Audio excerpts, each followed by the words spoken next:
प्रधानमंत्री नरेंद्र मोदी आज हरियाणा दौरे पर आ रहे हैं। ऐसे में बीजेपी प्रत्याशियों के समर्थन में चुनावी रैलियों को संबोधित करेंगे। पीएम की रैली को लेकर तैयारियां पूरी कर ली गई हैं। पीएम की रैली को लेकर विधानसभा अध्यक्ष ज्ञानचंद गुप्ता से खास बातचीत की हमारे वरिष्ठ सहयोगी पवन सिवर ने। क्या कुछ रहा इस बातचीत में, वो सुनिए। छठे चरण में 25 मई को होना है और इसी के चलते अब चुनाव प्रचार एक तरीके से अंतिम चरण में पहुंच गया है। देश के प्रधानमंत्री नरेंद्र मोदी हरियाणा के चुनावी मैदान में प्रचार के लिए उतरने वाले हैं और सबसे पहले शुरुआत हरियाणा में अंबाला लोकसभा से नरेंद्र मोदी चुनाव प्रचार के लिए करेंगे। और जो पंचकुला के विधायक हैं और हरियाणा विधानसभा के अध्यक्ष हैं ज्ञानचंद गुप्ता, वे नरेंद्र मोदी की रैली को लेकर कार्यकर्ताओं से बैठक कर रहे हैं, बातचीत करके तैयारियों का जायजा ले रहे हैं। अभी जो चंडीगढ़ पंचकुला में जो पार्टी का कार्यालय है वहां पर कार्यकर्ताओं से पूरी जो तैयारियां हैं उन पर बातचीत की है, फीडबैक जो है वो लिया है। कल की चुनाव प्रचार में नरेंद्र मोदी जो आ रहे हैं उसको लेकर क्या तैयारी है।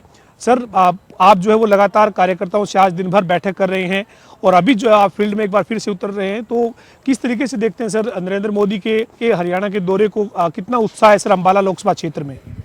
देखिए, यानी 18 मई को देश के यशस्वी प्रधानमंत्री नरेंद्र मोदी जी अंबाला लोकसभा क्षेत्र के लिए एक बहुत बड़ी ऐतिहासिक रैली अंबाला शहर की पुलिस जो ग्राउंड है उसके अंदर करने जा रहे हैं।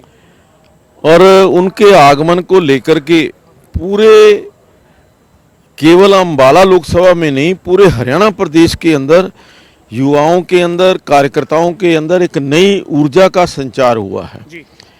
बड़े चाव के साथ, बड़ी उमंग के साथ नरेंद्र मोदी जी को सुनने के लिए प्रदेश की जनता बेताब है।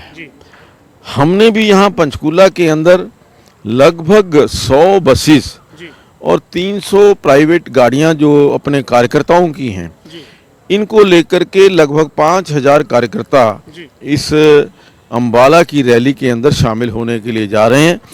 और मुझे ये लगता है कि जो हरियाणा पहले से ही चुनाव की दृष्टि से 10 की 10 सीटें भारतीय जनता पार्टी की झोली में डालने के लिए तैयार है, उसके अंदर एक नया इजाफा, एक नया उत्साह जो है कार्यकर्ताओं को मिलेगा और भारी बहुमत से 10 की 10 सीटें भारतीय जनता पार्टी लोकसभा की जीत करके आएंगी और देश के तीसरी बार यशस्वी प्रधानमंत्री नरेंद्र मोदी जी बने, उसके लिए 10 की 10 सीटों का योगदान हरियाणा से रहने वाला है।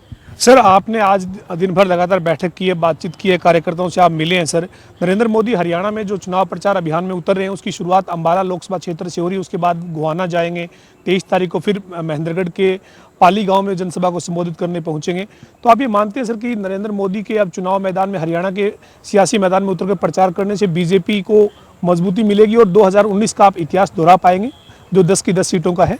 देखिए, निश्चित रूप से इसमें कोई दो राय नहीं कि 2019 का इतिहास दोबारा से दोहराया जाएगा।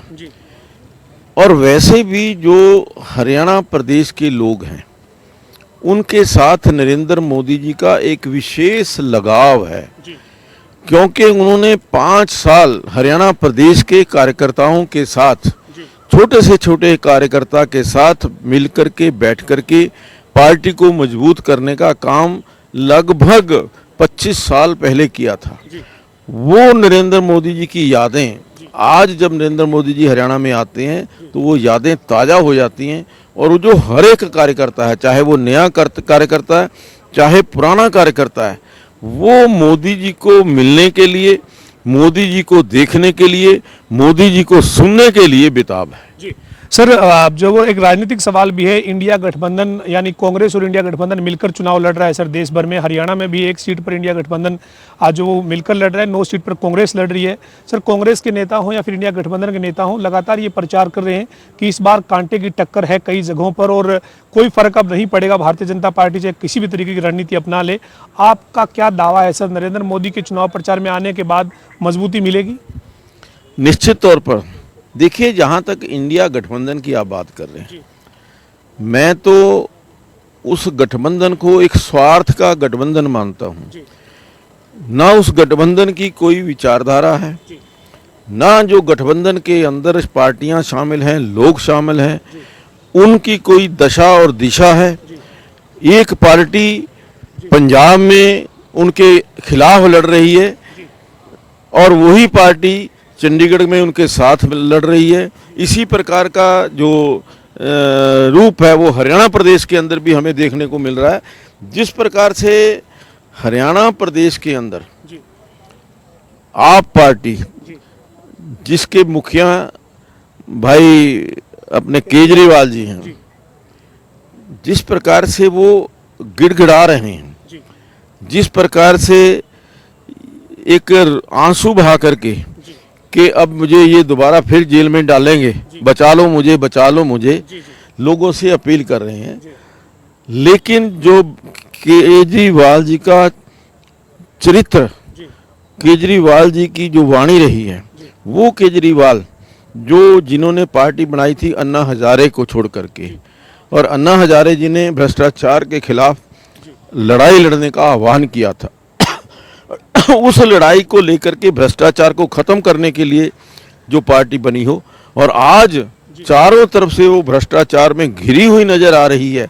उनके सारे के सारे नेता भ्रष्टाचार में जेल के अंदर हैं, और वो व्यक्ति, वो पार्टी जिसके ऊपर ये अभी आरोप लगे हैं कि इन्होंने चुनाव जीतने के लिए ऐसे लोगों से जो देश विरोधी हैं, देशद्रोही हैं, आतंकवादी संगठन हैं, उनसे पैसा लेकर के। आप ये मानते हैं सर कि बीजेपी एनडीए का, इंडिया गठबंधन कोई मुकाबला नहीं कर पाए? कहीं भी नहीं स्टैंड करता। इंडिया गठबंधन कोई गठबंधन ही नहीं है, वो तो एक कहीं की ईंट कहीं का रोड़ा, भानुमति ने कुनबा जोड़ा, वो हिसाब है। और आज उनकी ना कोई विचारधारा है, ना आपस के अंदर कोई उनके विचारों का मेल है। तो हमारे साथ पंचकुला के विधायक और हरियाणा विधानसभा के अध्यक्ष ज्ञानचंद गुप्ता थे। आप देख रहे हैं तमाम जो कार्यकर्ता हैं भारतीय जनता पार्टी के, वो भी इस वक्त यहाँ पर पार्टी जो कार्यालय है, चुनावी कार्यालय, वहां पर मौजूद हैं। और नरेंद्र मोदी का जो हरियाणा में आगाज हो रहा है चुनाव प्रचार के लिए, अंबाला लोकसभा क्षेत्र में चुनावी जनसभा को, चुनावी रैली को संबोधित करने आ रहे हैं। इसको लेकर पंचकुला जिले के जो कार्यकर्ता हैं उनमें काफी उत्साह नजर आया है। और बहरहाल देखना यही होगा कि जब नरेंद्र मोदी अंबाला में पहुंचेंगे और चुनाव प्रचार के लिए जब जनसभा को संबोधित करेंगे तो वो किस तरीके से हरियाणा के उम्मीदवारों के लिए वोट की अपील करते हैं।